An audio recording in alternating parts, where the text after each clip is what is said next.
Ambassador walked back and forth across the metal floor. Her crystal shell made clicking sounds with each step. She was worried, very worried. Around her, creatures from many different worlds stood in small groups, talking in whispers. The space station floated above Prime, a peaceful world where different alien species met to talk about important things. But today was not peaceful. Today, everyone was scared. The bluefish people called wore special suits filled with water so they could breathe. Their big eyes looked around nervously. The bug-like clicked their mandibles together, a sign they were upset. Even the energy beings from the worlds, who usually glowed bright and cheerful, now flickered like dying lights. Something terrible was coming. The sensors had found it 3 days ago, moving through space toward their part of the galaxy. The Devourers were returning. Remembered the old stories her grandmother had told her. Long ago, before any of the current civilizations existed, metal monsters had eaten entire star systems. They turned planets, asteroids, and even suns into more of themselves. Nothing could stop them.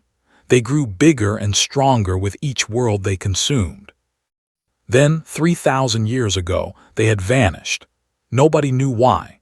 Most people thought they had finally run out of things to eat and destroyed themselves. Others believed they had found something even bigger to consume in the dark spaces between galaxies. Now they were back, and they were different. General of the military stood at the center of the room. His 4 arms moved rapidly as he showed holographic images to the crowd. The pictures made everyone more afraid. "The new scans show they have changed," he said, his voice buzzing through the translator. "Their ships are 3 times bigger than the old records show. Their weapons are stronger. They move faster. We count at least 10,000 ships in the first wave." An admiral raised one of her fins. "What about our fleets? Can we fight them?" General's compound eyes dimmed. This was bad news. "We ran the numbers through our best computers. If every ship from every world works together, we might slow them down for 10 cycles. Maybe 15 if we are lucky, but we cannot win." The room became very quiet. Even the energy beings stopped flickering. "There must be something," said Elder N, an old being who had lived for 600 years. "Some weapon we have not thought of, some alliance we have not made." "We have contacted everyone," General replied. "They will not help. They say the distance is too great. The machine worlds offer only small support ships. The Psi users say they cannot read Devourer minds because the machines have no thoughts to read." Ambassador felt her crystal shell growing cold. When her people were scared, their body's temperature dropped. "What about the restricted files?" she asked quietly. Everyone turned to look at her. The restricted files were not talked about in polite company. "You cannot be serious," said Admiral On of the. "Those species are locked away for good reasons." "What species?" asked a young officer who had not heard of such things. Elder N's light grew dimmer.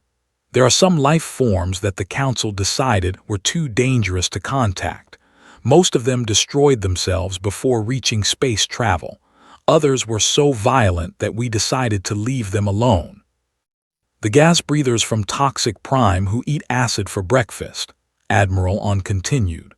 "The hive mind parasites from the dead systems. The shapeshifters who cannot control their changing. All locked away because they would either destroy us or destroy themselves if given star travel technology." "But they are still there," I said. "Still alive. Maybe one of them has ideas we do not." General shook his head.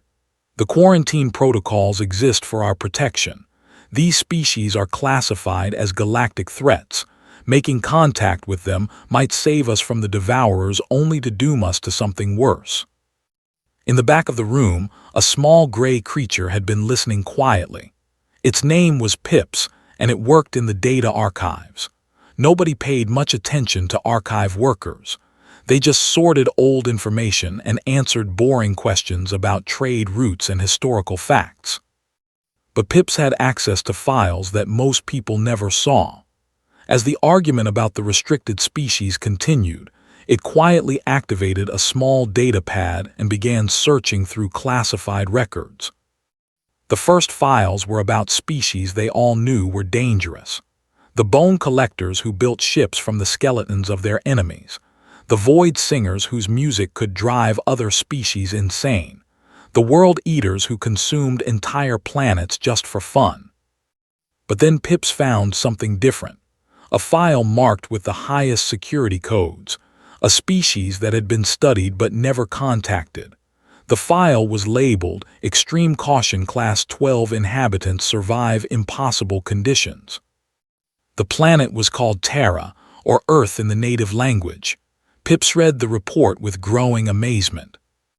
The world should not have supported complex life. The gravity was too strong.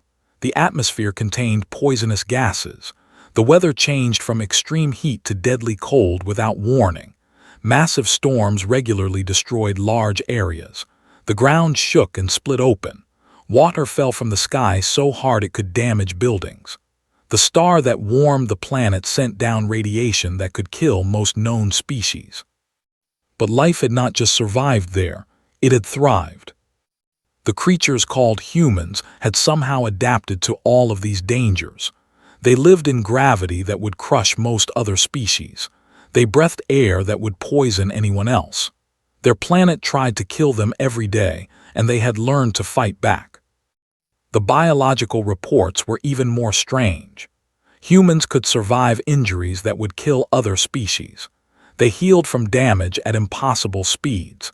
Their immune systems were so strong that they carried diseases that would destroy entire civilizations, but the diseases could not harm the humans themselves. But the most terrifying part was their behavior patterns. These humans seemed to enjoy danger. When faced with impossible challenges, they did not give up. Instead, they became more determined. They had a phrase in their language that the computers translated as, "Hold my beer and watch this." This phrase usually came before they did something incredibly dangerous and stupid that somehow worked. Pips looked up from the data pad. The argument was still going on. Nobody had noticed the small archive worker in the corner, but Pips had found something that might save them all. Or destroy them even faster than the Devourers would. Pips waited until most of the important aliens had left the meeting room.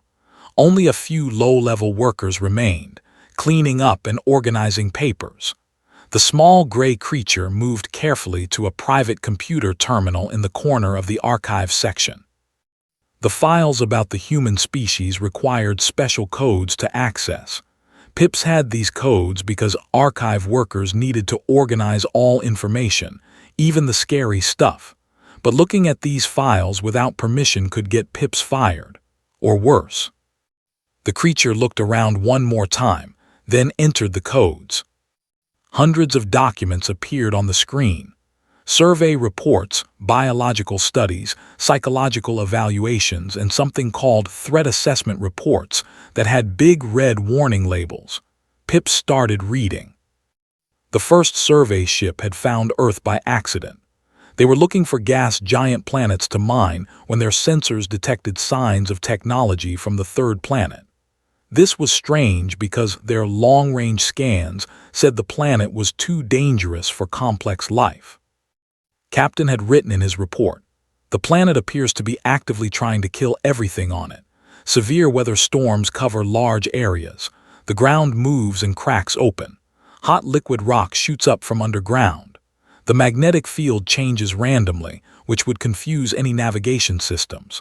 Most shocking of all, large space rocks hit the surface regularly. Any civilization should have been destroyed many times over. But the technology signals were real. Someone lived there." The survey ship moved closer but did not land. What they found made the entire crew file requests for mental health treatment when they returned to base. The humans had built cities in areas that suffered from earthquakes. They lived on islands where volcanoes exploded regularly. They built homes in places where the weather created spinning wind storms that destroyed everything in their path. When giant waves from the ocean wiped out their coastal settlements, they simply rebuilt them in the same spots. "They do not seem to understand that their planet is trying to kill them," wrote the ship's biologist. "Or they understand but do not care." The psychological evaluation was even more disturbing. The survey team had intercepted human communications and used translation computers to understand their language. What they learned made several team members refuse to continue the mission. Humans told stories to their children about monsters and dangerous situations, but instead of teaching the children to run away, the stories taught them to fight back. Human children played games that simulated warfare, disaster survival, and overcoming impossible odds. They seemed to think dangerous situations were fun. One intercepted transmission showed humans jumping out of flying vehicles with only a piece of cloth to slow their fall. They did this for entertainment. Another transmission showed humans climbing tall mountains where the air was too thin to breathe and the cold could freeze other species solid.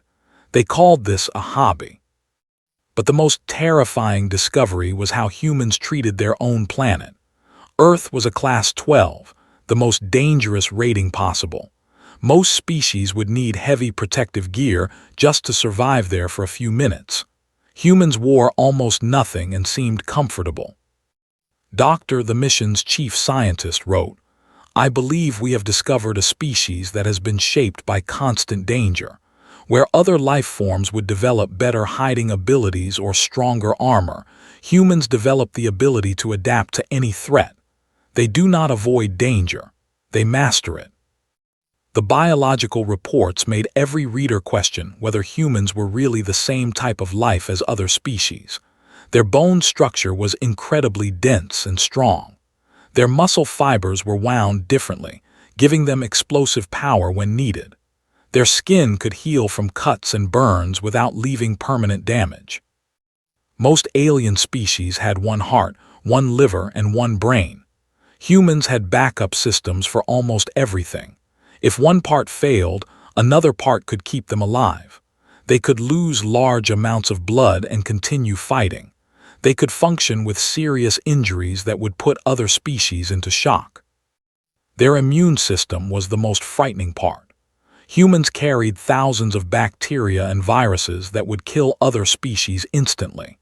But their bodies had learned to live with these diseases. In fact, their immune systems were so aggressive that they sometimes attacked the human's own body by mistake. A single human could accidentally cause a plague that would wipe out entire civilizations, Dr. wrote. They are walking biological weapons who do not even know it. But the psychological profiles were what made the Council decide to quarantine the entire species. Humans did not give up, ever. When faced with problems that could not be solved, they tried anyway. When their planet threw earthquakes, floods, storms, and volcanic eruptions at them, they built better buildings and kept living in the same dangerous places. When diseases killed millions of them, they worked until they found cures. When wars destroyed their cities, they rebuilt them stronger than before. They had a saying that the translation computers could not properly convert to other languages. The closest meaning was try, fail, try again, fail better. They seemed to believe that any problem could be solved if they just kept trying different approaches. Even more disturbing was their pack behavior. Humans would sacrifice themselves to save other humans they had never met. They would risk their own lives to help people from different countries, different skin colors, even different belief systems. When disasters struck, humans ran toward the danger to help others instead of running away to save themselves. The survey team's final report recommended permanent quarantine. Contact with this species would result in either our complete destruction or their corruption of our peaceful civilizations. They view impossible challenges as opportunities. They find meaning in struggle and growth in suffering. They cannot be reasoned with because their entire worldview is fundamentally irrational. The file was marked approved and stamped with the Council seal. Earth was surrounded by warning beacons and declared off-limits to all galactic civilizations. Pips leaned back in the chair. The archive worker's mind was racing. 3,000 years had passed since these reports were written. What had the humans been doing during all that time? Another thought made Pip's skin turn pale gray. If humans were this dangerous 3,000 years ago, what were they like now? The computer beeped softly. A message had appeared on the screen. New files had been added to the human archive. Recent files. Pips opened them with trembling fingers. The first document was a long-range sensor report from just 50 years ago. A research ship had detected unusual energy readings from the Sol system where Earth was located. The readings showed technology that should not exist. Humans had somehow developed faster-than-light travel. They had built structures in space around their planet and its moon. Energy signatures suggested they had mastered nuclear fusion and were working on more advanced power sources. Most shocking of all, they had apparently figured out that other civilizations existed. The energy readings suggested they were actively scanning nearby star systems. The quarantine was failing. The humans were coming. Pip sprinted out the most important files and carried them to the main meeting room. The council members were still arguing about what to do. Some wanted to fight the Devourers with everything they had. Others suggested running away to distant galaxies. A few thought they should surrender and hope the machines would spare some populations as slaves. Nobody was winning the argument because every choice led to the same result: total destruction of galactic civilization. "Excuse me," Pip said in a small voice. Nobody heard the archive worker over the loud arguments. "Excuse me," Pip said louder. Ambassador noticed the small gray creature first. "Yes, what is it?" "I found something in the restricted files about one of the quarantined species." General's 4 eyes focused on Pip's. "The restricted files are classified. You should not be reading them." "I have archive access," Pip said quickly. "I can read any files to organize them properly, and I think I found something that might help us." Elder N floated closer, his energy form pulsing with curiosity. "What kind of help?" Pip put the printed papers on the central table. "A species called humans. They live on a class 12. They have developed faster-than-light travel, and according to these reports, they are very good at solving impossible problems." The room became quiet as the council members looked at the papers. Ambassador picked up the biological report and read it quickly. Her crystal shell started changing colors, which happened when her species was shocked. "This cannot be real," she said. "No species could survive these conditions." Admiral read the psychological profile. Her fins twitched nervously. "It says they enjoy danger, that they seek out challenges instead of avoiding them. This sounds like a species of lunatics." "Maybe," said Pips, "but they are lunatics who have survived on a planet that kills everything else. They have turned their entire world into a weapon, and they are the weapon's masters." General studied the threat assessment report. "Even if this is all true, contacting them violates every quarantine protocol. These humans could be more dangerous than the Devourers." "Could they be worse than total extinction?" Elder N asked. The question hung in the air like a poison cloud. Finally, Ambassador stood up. "We need to vote. All in favor of breaking the quarantine and contacting the humans." The vote was very close. Many council members were too scared of the humans to risk contact. Others thought it was better to die fighting the Devourers than to bring another threat into their galaxy. But fear of the Devourers was stronger than fear of the unknown. The motion passed by 3 votes. General was given the job of sending the message to Earth. He composed a simple transmission that would be sent using the emergency communication network. The message would reach Earth in only a few hours instead of the usual years. "Attention inhabitants of Sol 3, the message began. "This is the Galactic Council. Our galaxy faces total destruction from an ancient enemy called the Devourers. They are machine intelligences that consume all matter to create more of themselves. We have studied all possible defense options and found none that will succeed. If you can help us, please respond immediately. We estimate total galactic extinction within 50 cycles if no solution is found." The message was sent, then everyone waited. 3 cycles passed with no response. Some council members started to feel relieved. Maybe the humans had destroyed themselves. Maybe they were too primitive to understand the message. Maybe the whole quarantine had been unnecessary and humans were just another failed species. On the 4th day, every sensor station in the galaxy started screaming warnings. Space itself was bending. Gravity waves rippled through star systems like stones thrown into a pond.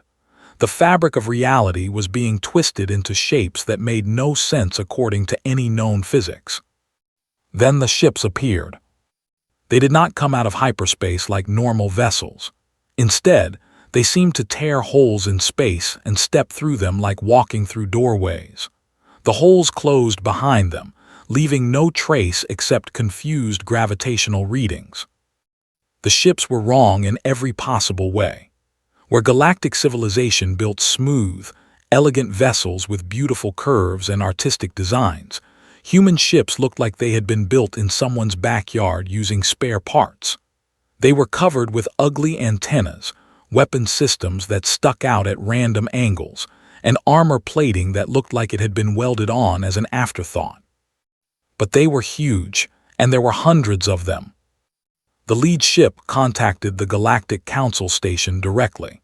The communication came through channels that should not have worked. Human technology somehow bypassed every known method of space communication and spoke directly to their computers. "This is Admiral of the Terran Federation starship Indomitable requesting permission to dock," came a voice that sounded surprisingly calm. "We received your message about galaxy-ending machines that need a good ass-kicking. We brought some friends to help."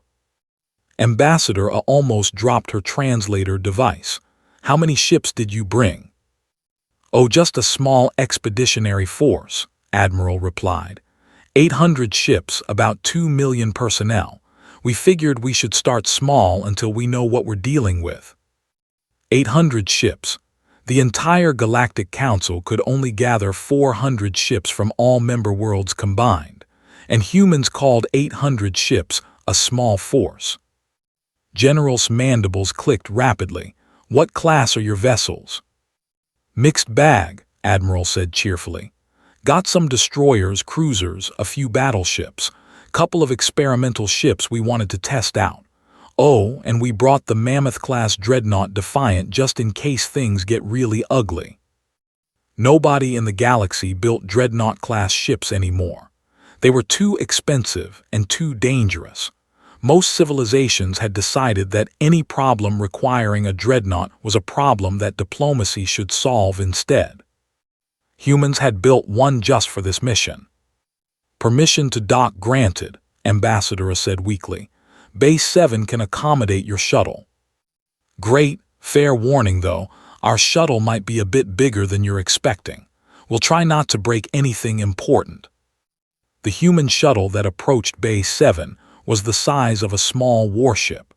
It had enough weapons to destroy most civilian stations, and enough armor to survive a direct hit from military-grade cannons. The Council station's docking computer spent several minutes trying to figure out how to accommodate something so oversized. When the airlock opened, the first humans stepped onto the station. They were shorter than most galactic species, but built like living weapons. Their muscles moved under their skin in ways that suggested incredible strength hidden behind casual movements. They wore simple uniforms but carried themselves like predators who owned whatever space they entered.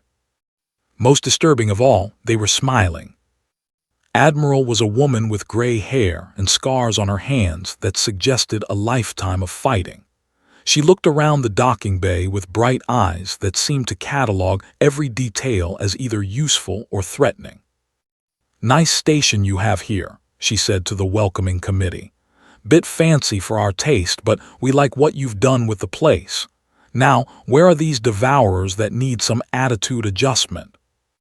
The war room aboard the Galactic Council station had never seen anything like it. Admiral and her human officers stood around the holographic display showing devourer positions, while alien military leaders pointed out the impossible odds and discussed retreat strategies. The humans were having a completely different conversation. "Those big constructs in the center," said Captain, pointing at the massive devourer ships. "What do you think they're made of?" "According to our scans, mostly heavy metals and some kind of self-repairing smart material," replied Commander Park. "Why?" "Because metal melts when you heat it up enough," said with a grin. Admiral nodded approvingly. "I like where this is going. What about those smaller ships around the edges?" "They look fast," said Commander, "but fast things tend to be fragile. Hit them hard enough and they stop being fast." General had been listening to this exchange with growing horror. "You cannot be serious. The Devourers have adaptive defenses. Their armor learns from each attack and becomes stronger." "Only if you give it time to learn," Admiral replied. "Solution is simple. Hit them so hard and so fast that they don't get time to adapt."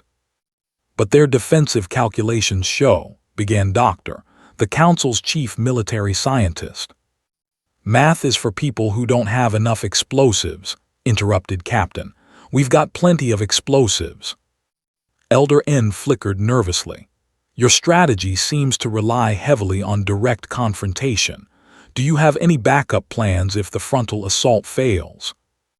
The humans looked at each other and started laughing. It was not a pleasant sound. "Backup plan?" Admiral wiped tears from her eyes. "Oh, that's a good one. Our backup plan is the same as our main plan, just with more explosives and less safety protocols." "What she means," Commander Park explained to the horrified aliens, "is that humans don't really do backup plans. We do plan A until it works or we're all dead. Usually it works." The Devourers arrived at the edge of the system 6 hours later. Their massive constructs moved in perfect formation, their dark metal hulls reflecting no light. They had grown during their journey, consuming asteroids and space debris to build more ships. What had been 1,000 constructs was now over 3,000. The combined Galactic Council fleet took defensive positions around Prime, their best ships forming a protective barrier. They followed military doctrine perfectly, arranging themselves to maximize overlapping fire zones and defensive coverage. The human fleet did something else entirely. They charged. "All ships, this is Admiral," came the transmission that every vessel in the system could hear. "Remember, we're not here to win pretty. We're here to send these tin cans back to whatever scrap heap they came from. No prisoners, no retreat, and if your ship gets blown up, try to take some of them with you. Weapons free, safety's off, and let's show these machines what happens when you mess with Earth." The human fleet accelerated directly toward the Devourer formation at speeds that should have torn their ships apart. As they closed distance, the leading ships began firing weapons that the Council scanners could not identify.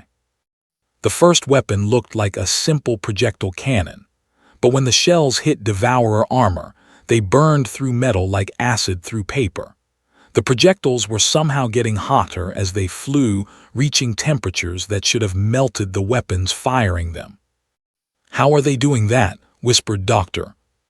"Magnesium thermite shells with delayed ignition," Captain explained casually over the open channel. "They heat up from air friction during flight. By the time they hit target, they're hot enough to melt through anything." The Devourers began adapting their armor to resist heat. Within minutes, their hulls started reflecting the thermal attacks. The humans switched weapons. Now they were firing what looked like metal rods. Simple, solid metal rods with no explosive warheads or special properties. But they were moving so fast that they punched through Devourer armor like bullets through wet paper. "Kinetic penetrators," Commander announced cheerfully. "No explosives, no heat, just good old-fashioned momentum. Physics is a bitch when you're on the wrong end of it." The Devourers adapted to kinetic attacks. Their armor became thicker and more flexible. The humans switched tactics again. This time they fired what looked like junk, literally scrap metal, chunks of rock, and pieces of debris from their own damaged ships. But somehow these random objects were tearing through Devourer defenses like they were made of paper. "What are those projectiles?" demanded General. "Whatever we had lying around," Admiral replied. "Turns out when you accelerate garbage to 90% of light speed, it becomes very effective garbage." The Devourers were adapting to each new attack, but they could not adapt fast enough. Every time their defenses evolved to counter one weapon, the humans had already switched to something completely different. Worse, the humans seemed to be making up new tactics on the spot. One human ship, badly damaged and leaking atmosphere, suddenly accelerated directly toward a Devourer construct 10 times its size. "Unit 77 Alpha, report your status," came Admiral's voice. "Hull breach on 5 decks, engines running on backup power. Life support is failing," replied Captain Santos. "But I've got a full load of antimatter torpedoes and a really bad attitude." "Understood. Give them hell, Santos." The ship rammed directly into the Devourer construct. The explosion was visible from 3 star systems away. Instead of being horrified by the loss of their comrade, the other human ships seemed to become more aggressive. They started taking increasingly dangerous risks, ramming damaged Devourer ships, using their own vessels as guided missiles, and implementing tactics that every rule of space warfare. The Devourers' perfect tactical algorithms began producing error messages. Their collective intelligence had been designed to counter logical, predictable strategies, but human tactics were neither logical nor predictable.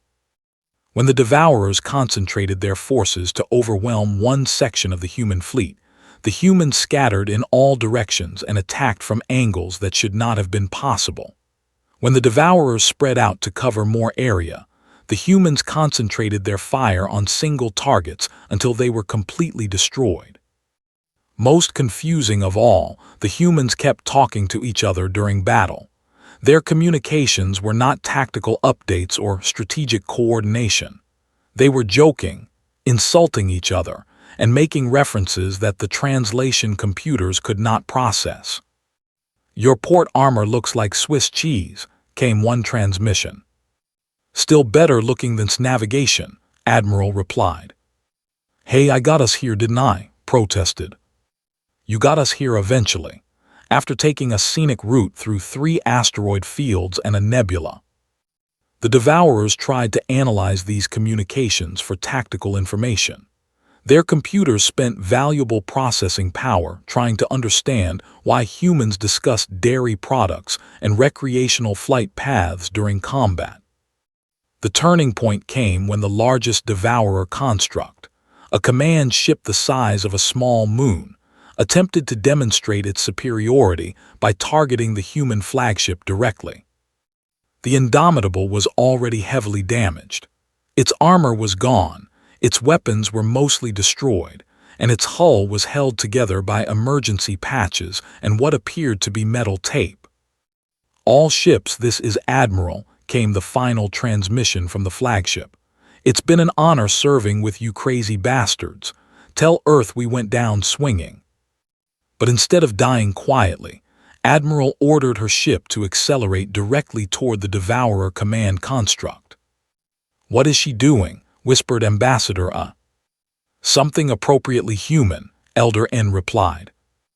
The Indomitable, traveling at nearly light speed, punched through the command construct's defenses like a bullet through tissue paper. The ship's reactor core, already damaged and unstable, exploded inside the Devourer's central processing unit. The command construct's death scream was heard across subspace. For the first time in their existence, the Devourers experienced something they had no programming to handle: fear. The surviving Devourer ships suddenly stopped fighting and began retreating toward the edge of the system. Their perfect formation broke apart as individual constructs fled in different directions. "Target practice," shouted Captain over the general channel. "Don't let any of them get away." The human fleet pursued the fleeing devourers like hunting dogs chasing rabbits. They showed no mercy and took no prisoners. Within 6 hours, every devourer construct in the system had been destroyed. In the aftermath, rescue ships found Admiral's escape pod floating in the debris field. She had somehow survived the destruction of her flagship through what she described as really good timing and a lot of luck. The galaxy was safe, but nobody was quite sure what they had just witnessed. The emergency session of the Galactic Council took place 1 week after the Battle of Prime. Representatives from hundreds of worlds gathered to discuss what had happened and what it meant for their future. The humans had saved them all. This fact was undeniable. The devourers were gone, retreating into dark space where they could not threaten galactic civilization. But the method of that salvation had left everyone deeply disturbed. Ambassador stood at her podium, her crystal shell still showing stress patterns from the recent events. Around her, other species representatives whispered among themselves in dozens of different languages. The translation systems were working overtime to keep up with all the nervous chatter. "The question before us today," she began, "is what to do about our new human allies." Admiral sat in the gallery reserved for visiting dignitaries. She looked completely relaxed, despite the fact that her actions had broken every known rule of space warfare. Next to her, Captain was reading what appeared to be a technical manual about faster-than-light engine modifications. "The humans saved our galaxy," said Elder N, his energy form pulsing thoughtfully. "We owe them a debt that cannot be repaid. They also demonstrated that they are capable of destroying any fleet that opposes them," added General. "Their tactics are unpredictable, their weapons are beyond our understanding, and their willingness to sacrifice themselves makes them extremely dangerous." Doctor stood up nervously. She had spent the last week analyzing the battle recordings and her findings had kept her awake for days. "I have completed my study of human combat techniques. My conclusions are disturbing." The room fell silent as she activated the holographic display. Human military doctrine appears to be based on the principle that any problem can be solved through the application of sufficient violence. When that fails, they apply more violence.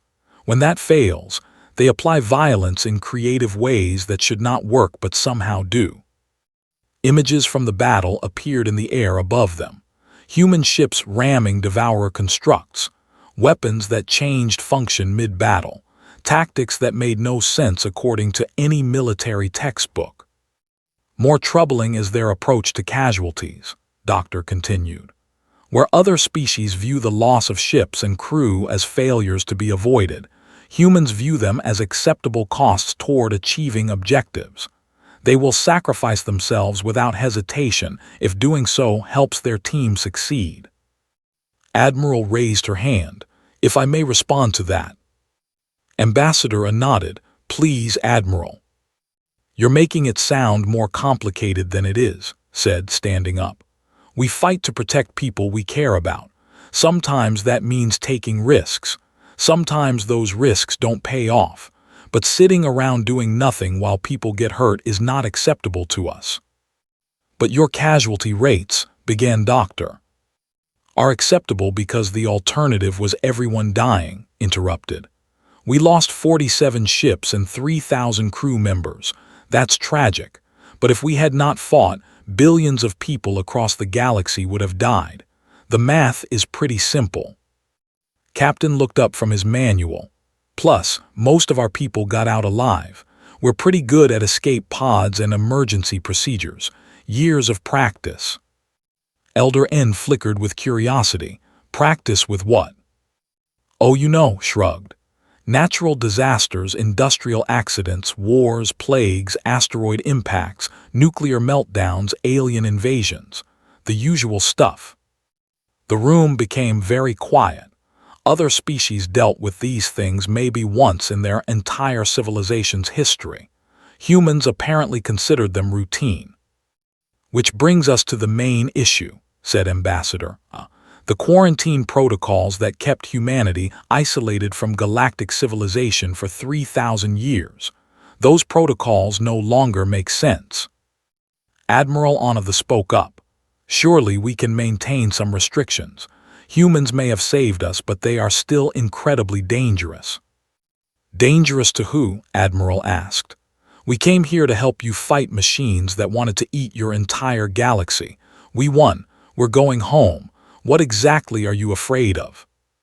"Your technology," said General, "your weapons, your willingness to use them." "Your influence on our cultures," added Doctor. "Human behavioral patterns could spread to other species. The psychological contamination effects we were afraid of." Admiral looked genuinely confused. "You're worried that we might accidentally teach your people to stand up for themselves."